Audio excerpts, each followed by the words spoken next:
जोपर्यंत मुसलमान मुसलमान म्हणून धर्मासाठी मतदान करतात, ख्रिश्चन ख्रिश्चन म्हणून त्यांच्या धर्मासाठी मतदान करतात, तोपर्यंत हिंदूंनी हिंदुत्वासाठीच मतदान करणं ही काळाची आवश्यकता आहे.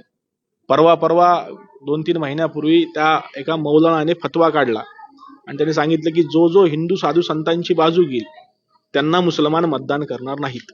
जर हिंदू साधू संतांचा विरोध करणाऱ्यांना मुसलमान मतदान करणार असतील तर मी तुकोबरायांचा वारसदार म्हणून छाती ठोकपणे सांगतो की हिंदूंनी त्यांनाच मतदान करावं जे हिंदू साधू संतांच्या सोबत उभे राहतील.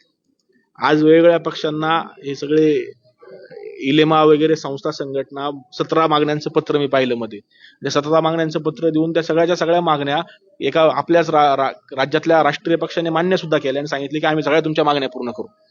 म्हणजे मुसलमानांच्या एकगठ्ठा मतदानासाठी त्यांचं होणारं लांगुल चालन जर एवढ्या मोठ्या प्रमाणावरती असेल तर हिंदूंनी हिंदुत्वाचा दबाव गट निर्माण करून जर तुम्ही आमची मतं घेऊन जर तिकडे जाऊन